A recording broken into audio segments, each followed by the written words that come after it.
হয়, না জানি কত সুখ হবে, না জানি কত শান্তি হবে।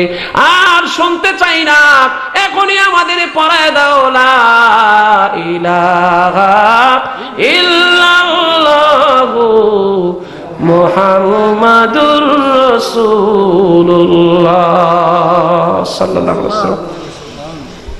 কয়েক হাজার বিধর্মীরা, অমুসলিমরা শুধু কোরআনের তেলাওয়াত শুনেই মুসলমান হয়ে গেছে। আর আজ আমরা কোরআন থেকে বহু দূরে সরে আছি। সকালবেলা ঘুম যেন আপনার ভাঙে কোরআনের আওয়াজ শুনে, সকালবেলা আপনার স্ত্রীর, আপনার সন্তানদের কোরআনের আওয়াজ যেন আপনার কানে আসে। এটা যদি আপনি চালু করতে পারেন, তাহলে শান্তিকে আপনার খুঁজতে হবে না, শান্তি আপনাকে খুঁজবে। জীবনের যে সময় চলে গেছে আর ফিরে পাওয়া যাবে না, যা গত হয়ে গেছে অতীত, অনাগত দিনগুলো অনিশ্চয়তায় ভরা। সুতরাং হাতে যেই দিনটি আছে এটাকে কাজে লাগাতে হবে। জীবনে ওয়াজ নসিহত বহু শুনেছেন, আজ শুধু একটা ওয়াজ আমল করবেন, সেটা হলো পৃথিবীতে যতদিন বাঁচবেন সকালবেলা অন্তত 10 মিনিট 20 মিনিটের জন্য কোরআন শরীফের তেলাওয়াত দিয়ে আপনার দিনের সূচনা হবে। পারবেন না আপনারা করতে? সকালবেলা আপনার স্ত্রীকে, আপনার সন্তানকে কোরআন শরীফ তেলাওয়াত করাতে অভ্যস্ত করবেন। প্রতিদিন যেন আপনার ঘরে অন্তত একটু সকালবেলা কোরআনের তেলাওয়াত হয়। এটা যদি চালু করতে পারেন, দেখবেন রহমত, বরকত, নাজাত সবকিছু আপনার ঘরে ভরে যাবে। আলহামদুলিল্লাহ। আমার ভাইরা, নবীজি তো 63 বছর পর্যন্ত এই কোরআনের জন্য সবকিছু দিয়েছিলেন, সবকিছু দিয়েছিলেন। কত কষ্টই না তিনি করেছিলেন এই কোরআনের জন্য। আমি শুধু একটি দৃষ্টান্ত দিয়েই জাবনিকার দিকে যাব। আল্লাহ আমাকে প্রায় 9 বার নিয়েছে মক্কাতে, আলহামদুলিল্লাহ। আমি অযোগ্য গোলাম। 9 বারের মধ্যে মাত্র আমি একবার গিয়েছিলাম তায়েবে, এবং মা হালিমার বাড়িতে, ওয়াদে হালিমায়, যেখানে নবীজি বড় হয়েছিলেন, ছোটবেলায় যেখানে ছিলেন সেই ঘরে আমি অন্তত অর্ধবেলা থেকেছিলাম। নবীজি যেই ঘরে থাকতেন ছোটবেলায়, মা হালিমার সেই ঘরে আমি সেখানে গিয়ে, ওয়াদে হালিমায় গিয়ে আমি তেমন কষ্ট পাইনি। কিন্তু তাইবে এসে, যেখানে রসুলকে সবচেয়ে বেশি আঘাত করা হয়েছিল, ওই জায়গায় এসে আমার জীবনে সবচেয়ে বেশি চোখে রসুল আমার ঝরেছিল। ওই জায়গায় গিয়ে আমি নিজেকে কন্ট্রোল করে রাখতে পারিনি। এমনই এক জায়গা সেখানে। মক্কা শহর থেকে 100 কিলোমিটার দূরে হলো তায়েব। তায়েব থেকে আরো 60 কিলোমিটার দূরে হলো ওয়াদে হালিমা, মা হালিমার বাড়ি। আমার ভাইরা, নবীজির যে বছর চাচা আবু তালিব ইন্তেকাল করেছেন, সে বছরই আবু তালিবের ইন্তেকালের 35 দিন পরই নবীজির প্রিয়তমা স্ত্রী খাদিজা রাদিয়াল্লাহু তাআলা আনহার ইন্তেকাল হয়েছে। এই বছরটিকে বলা হয় আমুল হেজ, নবীজির কষ্টের বছর, দুঃখের বছর। এই বছরটিতেই সবচেয়ে বেশি কষ্ট দেয়া হয়েছিল। এতটাই মানসিকভাবে যন্ত্রণা দেয়া হয়েছিল, নবীজি জায়েদকে বললেন, জায়েদ চলো, আমরা তায়েবে গেলে তায়েবের মানুষেরা বোধহয় আমাদের মারবে না। কিন্তু সেই তায়েবের নিষ্ঠুর মানুষেরা আমার নবীকে 10 দিনের বেশি সেই তায়েবে থাকতে দেয় নাই। মাত্র 10 দিন নবীজি তায়েবে ছিলেন। এই 10টি দিনই ক্ষুধার যন্ত্রণায়, আঘাতের যন্ত্রণায়, মানসিক যন্ত্রণায় শুধু চিৎকার করে করে 10টি দিনই নবীজি কেঁদেছে। নবীজিকে নিয়ে জায়েদ যেদিন রওনা দিয়েছিলেন, একটা হৃদয় বিদারক চিত্র এখন চলে আসবে। চেষ্টা করুন সকলে নবীর প্রেমে একটু চোখের পানি ছেড়ে দিতে। আরে ভাই, মানুষের মারলেও তো কাঁদে না, কিন্তু নবীর প্রেমে যদি চোখের পানি এসে যায় তাহলে এসেই যায়। একটু চোখের পানি যদি আমার নবীর প্রেমে ছেড়ে দিতে পারেন, জীবনে আর দেখা আপনাদের সাথে নাও হতে পারে, বলে গেলাম, এই মাহফিল সাক্ষী থাকলো, এই চোখের পানি ফোঁটা আপনাকে জান্নাত পর্যন্ত পৌঁছে দিবে। আমার ভাইয়েরা, নবীজিকে নিয়ে যখন জায়েদ রওনা দিলেন, নবীজির পেটে ক্ষুধা ছিল। দিন পর্যন্ত নবীজি খায় না। নবীজি বললেন, যায়েদ রে, ক্ষুধার যন্ত্রণা তো সহ্য হয় না রে যায়েদ, খাবার দে রে যায়েদ। যায়েদ বলল, নবীজি, তাইফের লোকেরা অপেক্ষায় আছে, আপনাকে ইস্তেকবাল দিবে, আপনাকে খাবার দিবে, আপনাকে থাকার জায়গা দিবে, আপনি চিন্তা করবেন না, আমরা তাইফে গেলে সমস্ত ব্যবস্থা হবে। কিন্তু আমার নবী জানতেন না তাইফের মানুষেরা নবীকে এত কষ্ট দিবে। নবীজি প্রথম তাইফে যেতে হলে বিশাল একটা পাহাড়, সেটা অতিক্রম করে যেতে হয়, একটাই পথ। সেই পাহাড়ের উপরে হলো শহর। আমি গাড়িতে ঘুরে ঘুরে সেই পাহাড় বেয়ে উঠেছি, প্রায় 1.5 ঘন্টা লাগছে শুধু সেই পাহাড় বেয়ে সেই পাহাড়টি ওভারটেক করতে, গাড়িতেই। কিন্তু আমার নবী হেঁটে সেই পাহাড়, হেঁটে পাহাড়ের এপার থেকে ওপারে গিয়েছিলেন। তাইফে গিয়ে প্রথম নবীজি মসজিদে কো নামক একটা জায়গায়, ছোট্ট একটা মসজিদে যায়েদকে নিয়ে অবস্থান করলেন। কোন এক সময় নবীজি যখন সেই মসজিদে কোতে নামাজে দাঁড়ালেন, সেই মসজিদে কোর সাথেই বিশাল একটি পাথরের পাহাড়। সেই পাহাড় থেকে নবীজিকে মেরে ফেলার জন্য এই তাঁবুর সমপরিমাণ অথবা এর চেয়েও বড় হবে এত বড় একটি পাথর ধাক্কা দিয়ে নবীজির গায়ে ফেলে দেওয়া হয়েছিল নবীজিকে মেরে ফেলার জন্য। আমার ভাইয়েরা, ধাক্কা দিয়ে পাথর ফেলে দিয়েছে, আমি দেখে এসেছি, এখন আমার চোখের সামনে ভাসতেছে। পাথর পড়তে লাগলো, পড়তে পড়তে পাহাড়ের অর্ধেক পরিমাণ জায়গা এসে কার যেন ইশারায়, কার যেন ইশারায় সেখানেই পাথর ঝুলে রয়েছে। 1400 বছর হয়ে গেছে, আজ পর্যন্ত সেখান থেকে এক চুল পরিমাণ নিচে নামার শক্তি নাই, সেখানে আজ পর্যন্ত সেই পাথর ঝুলে রয়েছে।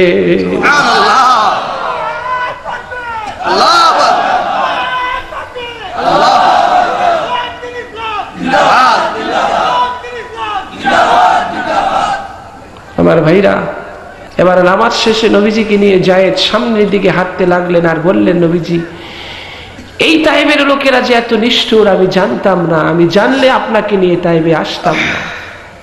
চলুন আমরা আবার সেই মক্কাতেই চলে যাই, মক্কার মানুষেরা মানলেও আবার সেখানে চলে যাই।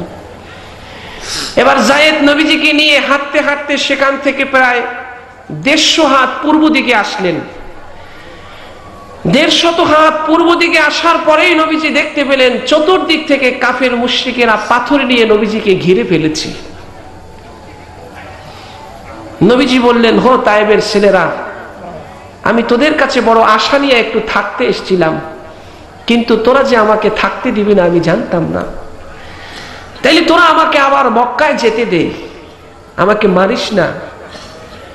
আমি যে এই তাইফে এসেছিলাম এই খবরটা মক্কার কাউকে তোরা দিস না, তাহলে ওরা অত্যাচার আমার প্রতি আরো বেশি করবে আগের চেয়ে।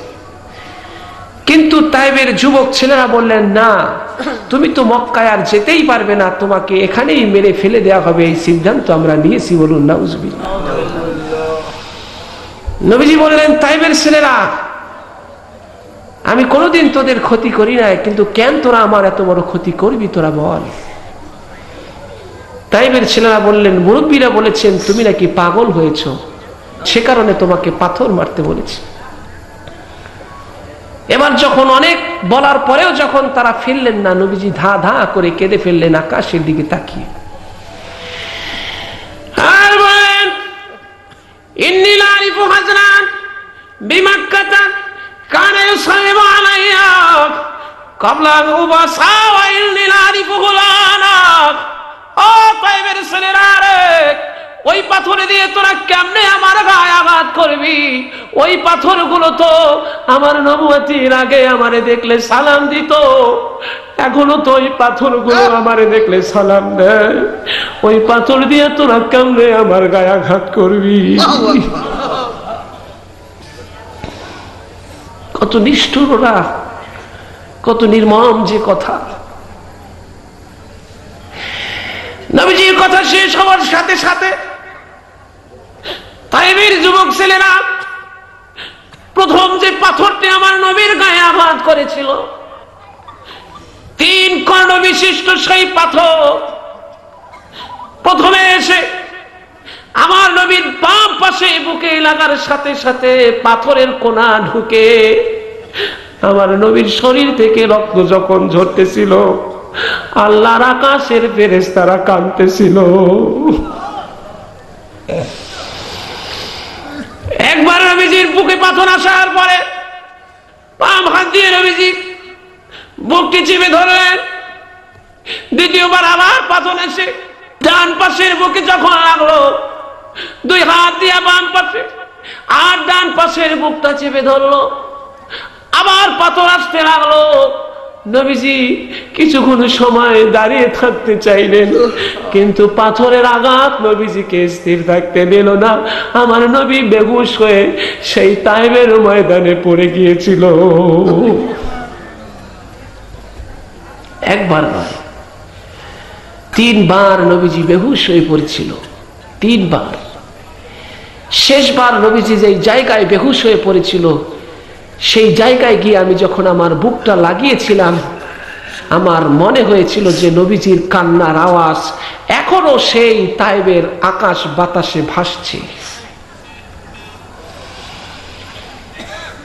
নবীজিকে রক্তাক্ত করলেন। জিবরাইল এসে নবীজিকে তুলে রক্তগুলো মুছে দিল। জিবরাইলের কাঁধের উপরে নবীজির হাতটা রেখে সামনের দিকে চলতে লাগলো। জিবরাইল বলল, নবীজি এখানে লোকেরা বড় নিষ্ঠুর, আপনি মক্কায় চলে যান। কিছু দূর জিবরাইল নবীজিকে এগিয়ে দিলেন। কিছু দূর আসার পরে নবীজি বললেন, যায়েদ আমাকে একটু পানি দে, আমাকে যদি একটু পানি না দাও আমাকে মক্কা পর্যন্ত নিতে পারবি না। আমি মক্কায় যাওয়ার আগেই শহীদ হয়ে যাব। পানির পিপাসা ক্ষুধার যন্ত্রণা আমার আর সহ্য হয় না। যায়েদ বলল, নবীজি ওরা কি পানি দেবে? নবীজি বললেন, চলো না গিয়ে দেখি। নবীজিকে নিয়ে যায়েদ প্রথম একটা বাড়িতে গিয়ে বাড়ির দরজায় গিয়ে বললেন, ওহে কে আছো বাড়িতে, দেখো এমন এক মেহমান তোমার বাড়িতে নিয়ে এসেছি, যেই মেহমান সারা পৃথিবীর শ্রেষ্ঠ মেহমান, একটু পানি দাও। পানির বড় পিপাসায় কাতর হয়ে গেছে এই মেহমান। আমার ভাইয়েরা, ঘর থেকে আওয়াজ আসলো। ঘরের লোকেরা বলল, তোমরা চলে যাও, তোমরা চলে যাও। তোমরা এই তাইবে আসার আগে এই তাইবের সমস্ত ঘরের লোকেরা মিটিং করেছে। সেই মিটিং এ সিদ্ধান্ত হয়েছে মুহাম্মাদের নামে কারো ঘরে 1 ফোঁটা দানা পানি হবে না। তোমরা চলে যাও। 1 ফোঁটা দানা পানিও হবে না, মুহাম্মাদের নামে চলে যাও। নবীজি চলে আসলেন। আবার কিছু দূর এসে বললেন, যায়েদ একটু পানি দে আমাকে, আমি যা আর সইতে পারি না। নবীজিকে নিয়ে যায়েদ আর এক বাড়িতে গেলেন, সেখানেও একই জবাব। তৃতীয় আর এক বাড়িতে গেলেন, সেখানেও একই জবাব। 3 জায়গায় গিয়ে যখন কোথাও একটু পানি পেলেন না, এবার নবী মক্কার দিকে হাঁটতে লাগলেন। কিছু দূর গিয়ে আবার পিছনের দিকে তাকিয়ে বললেন, ও তাইবের লোকেরা, আজকের যারা তোরা আমাকে একটু পানি দিলি না, এমন একদিন আসবে সেদিন সারা পৃথিবী ঘুরবি আমাকে একটু দেখার জন্য, অনেক খুঁজবি, কিন্তু সেদিন আর তোরা আমাকে পাবি না। বেশ কিছু দূর যাওয়ার পরে নবীজি দেখতে পেলেন এক রাখাল বকরি চড়াচ্ছে। নবীজি বললেন, রাখাল আমাকে একটু দুধ দে, ক্ষুধার যন্ত্রণা পানির পিপাসা আর সহ্য হয় না রে রাখাল, সইতে পারি না। রাখাল বলল, তুমি কে? তোমার চিনি না, তবে শোনো, আমার এই পালের মধ্যে সব ছোট্ট ছোট্ট বকরির বাচ্চা, দুধ দেওয়ার মতো কোনো বকরি নেই, তোমারে কি দেব বলো? নবীজি ক্ষুধার যন্ত্রণায় বলেই ফেললো, রাখাল একটা বকরির বাচ্চা আমার কাছে পাঠিয়ে দে, আমি দেখি ওর কাছে একটু চেয়ে ও আমাকে একটু দুধ দেয় কিনা। আমি যে আর সইতে পারি না রে রাখাল। আমার ভাইয়েরা, এবার রাখাল বকরির বাচ্চা পাঠাই দিল আর বলল, চিনি না, তাইলে তুমি শোনো, এই বকরির বাচ্চা পাঠাই দিনা। এই বকরির বাচ্চা যদি তোমারে দুধ দেয় তাইলে বুঝবো তুমি আল্লাহর নবী। আর যদি এই বকরির বাচ্চা তোমারে দুধ না দেয় তাইলে তাইবের লোকেরা তোমারে যত না আঘাত করেছে তার চাইতে বেশি আঘাত আমি তোমাকে করব।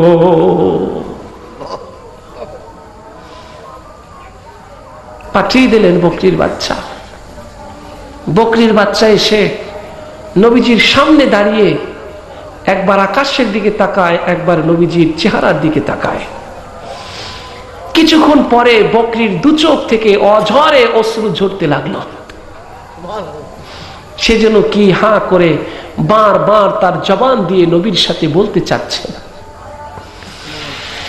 আমার ভাইরা, খানিক পরে বকরির বাচ্চার জবান খুলে গেল। বকরির বাচ্চা বললেন, আল্লাহ গো, তুমি আমার একটা মোনাজাত কবুল করো। তুমি তো জানো আমার স্থানে এক ফোঁটা দুধ নাই, তাইলে রে আমার আল্লাহ কেন তুমি তোমার নবীরে আমার কাছে তুমি পাঠালে? কি দিয়ে আমি বিদায় দিব? ও আমার আল্লাহ, তুমি আমার একটা মোনাজাত কবুল করো। আমার শরীরে যত ফোঁটা রক্ত আছে রে আমার আল্লাহ, আমার শরীরের সমস্ত রক্তগুলো তুমি দুধ বানায়া দাও। আমার শরীরের সমস্ত রক্তগুলো দুধ বানায়া দাও। আমি সমস্ত রক্তগুলো তোমার নবীর জন্য আমি উৎসর্গ করতে চাই রে আল্লাহ। আমার ভাইয়েরা, এবারে নবীজি বিসমিল্লাহ বলে যখন বকরির স্থানে হাত দিলেন, তখন সেই পাত্রই সেখানে রাখা হয়, সেই পাত্র দুধে পরিপূর্ণ হয়ে যায়। রাখাল পান করলো, নবীজি পান করলো, জায়েদ পান করলো। এবার রাখাল বলল, আরে যেই লোকেরা তোমার একটু পানি দিল না, যেখানে তাইবের লোকেরা তোমার একটু পানি দিল না, সেখানে যখন বকরির বাচ্চা তোমারে দুধ দিল, তাইলে আর বুঝতে বাকি নাই তুমি আল্লাহর নবী। আর দেরি করতে চাই না, এখনই আমাকে পড়ায়া দাও লা ইলাহা ইল্লাল্লাহু মুহাম্মাদুর রাসূলুল্লাহ সাল্লাল্লাহু আলাইহি ওয়াসাল্লাম। আমার ভাইরা, আমার নবীজি তার জীবনের সব কিছু কোরআনুল কারীমের জন্য উৎসর্গ করেছিলেন। তাই আসুন আমরাও দল মত জাতি ধর্ম বর্ণ নির্বিশেষে সবাই এসে এই কোরআনের কাছে দাঁড়াই। তাহলে আমাদের ব্যক্তি, পরিবার, সমাজ, রাষ্ট্র, বিশ্ব সবকিছু আলোয় আলোয় ভরে যাবে। সেই হোক আমাদের ব্রত। অনেক রাত হয়ে গেছে, আজ আর সামনে বাড়াতে পারবো না। প্রায় 2 ঘন্টার মতো কথা বলেই ফেলেছি। আজকের শুরু করে গেলাম, আবার যদি কখনো দেখা হয় তখন অনেক কথা হবে। সে পর্যন্ত আপনারা সকলে ভালো থাকবেন সেই প্রত্যাশা আমি রাখছি। সকলে একটু দুরূদ শরীফ পড়ে নেই। আল্লাহুম্মা সাল্লি আলা সাইয়্যিদিনা ওয়া নাবিয়িনা ওয়া শাফিয়িনা ওয়া হাবিবিনা ওয়া মাওলানা মুহাম্মদ সাল্লাল্লাহু আলাইহি ওয়া আলা আলিহি ওয়া সাহবিহি। আল্লাহুম্মা সাল্লি আলা সাইয়্যিদিনা ওয়া নাবিয়িনা ওয়া শাফিয়িনা ওয়া হাবিবিনা ওয়া মাওলানা মুহাম্মদ সাল্লাল্লাহু আলাইহি ওয়া আলা আলিহি ওয়া আসহাবিহি ওয়া বারাকা ওয়া সাল্লাম। আল্লাহুম্মা আমিন। রব্বানা যালামনা আনফুসানা ওয়া ইল্লাম তাগফির লানা ওয়া তারহামনা লানাকুনান্না মিনাল খাসিরিন। রব্বুল আলামিন, গভীর রাত হয়ে গেছে। গভীর রাতে তোমার শাহী দরবারে আমরা ভিখারির মতো হাত তুলে দিয়েছি। ও আল্লাহ, জীবনে বহু মোনাজাত করেছি, জানি না কোন দিনের মোনাজাত তুমি কবুল করেছো। জীবনের কোন মোনাজাত যদি তোমার দরজায় কবুল না হয়, ও আল্লাহ, আজকের এই মোনাজাত তুমি খালি ফেরত দিও না। রব্বুল আলামিন, আমাদের জীবনের সমস্ত গুনাহগুলো তুমি মাফ করে দাও। আয় আল্লাহ, জীবনে এত বেশি গুনাহ করে ফেলেছি, গুনার দিকে তাকাইলে মনে হয় রে তুমি মোদের জাহান্নামে ফেলে দিবা। গুনার দিকে তাকাইলে মনে হয় তুমি মোদের কবরে মারবা। তাইলে শোনে আমার আল্লাহ, মোদের মারিয়া তোমার কি লাভ হবে?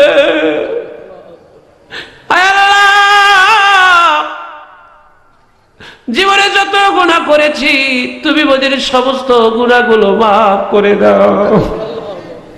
আল্লাহ, এই প্রোগ্রাম যারা আয়োজন করলো, যারা শোনার জন্য আসলো, যারা অর্থ দিল, শ্রম দিল, মেধা দিল রে আল্লাহ, তাদের সকলকে এই প্রোগ্রাম আল্লাহ তুমি নাজাতের উসিলা বানাই দিও। আমিন রব্বাল আলামিন। বহু আশা নিয়া তোমার শাহী দরবারে হাত তুলে দিয়েছি আল্লাহ, তুমি যদি মাফ না করো বলো মোরা কার কাছে গিয়া মাফ পাবো? রব্বাল আলামিন, এই প্রোগ্রামের সওয়াব तमाम এলাকায় যত মুর্দা ঘুমিয়ে আছে সকলের আরওয়ায়ে পাকে তুমি পৌঁছে দাও। এই প্রোগ্রামের উসিলা করে तमाम এলাকায় তোমার রহমত, তোমার বরকত, তোমার নাজাত দিয়া তুমি আল্লাহ ভরে দাও। আয় আল্লাহ, আমার সাথে যারা হাত তুলেছে আমি জানি না এদের মধ্যে কার মা এই গভীর রাতে কোন আম বাগানে ঘুমাইয়া কান্দে।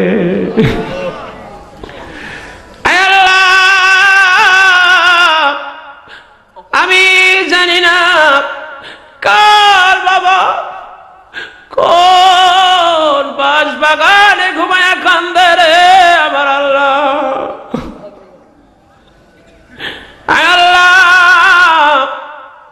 সন্ধ্যাবেলা কবরের কাছে দাঁড়ালে মনে হয় মা কান্দে আর বলে বাবারে ওই যে রেখে গেলি রে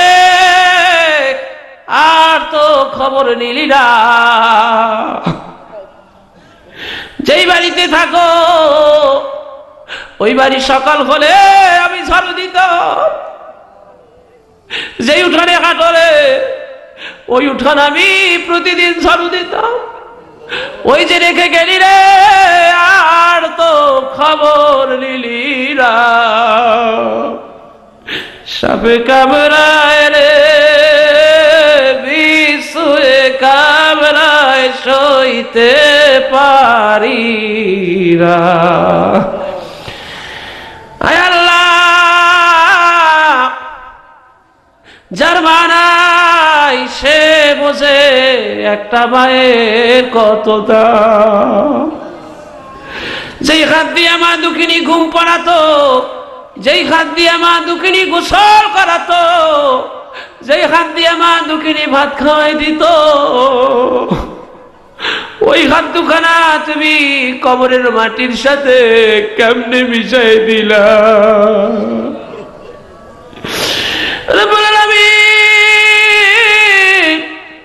যেই মুখ দিয়ে মা দুঃখিনী দোয়া করত, যেই মুখ দিয়ে মা দুঃখিনী চুমা খাইত, যেই মুখ দিয়ে মা দুঃখিনী ভাষা শিখাইত, ওই মুখখানা কবরের মাটির সাথে তুমি কেমনে মিশাই দিলা? আয় আল্লাহ, কোথাও দিয়ে আসতে দেরি হয়ে গেলে বাড়িতে এসে দেখতাম রাতের বেলা সবাই ঘুমায় গেছে, মা দুঃখিনী ঘুমায় না। দরজার কাছে দাঁড়িয়ে আছে, মা দুঃখিনী দরজা খুলে দিলে বলতাম মা সবাই তো ঘুমায় গেছে তুমি কেন ঘুমাও নাই? মা বলতো বাবা রে ওরা বসবে কি, ওরা তো 10 মাস 10 দিন পেটে বোঝা বয় না। আমি 10 মাস 10 দিন পেটে বোঝা বয়েছি, তুই বাইরে থাকলে রে কেন যেন আমার ঘুম আসে না রে। কোথাও দিয়ে আসলে সবাই চাইতো ব্যাগের দিকে, কার জন্য কি আর হয়েছে। মা চাইতো মুখের দিকে, আহারে আমার বাবা কখন খেয়েছে।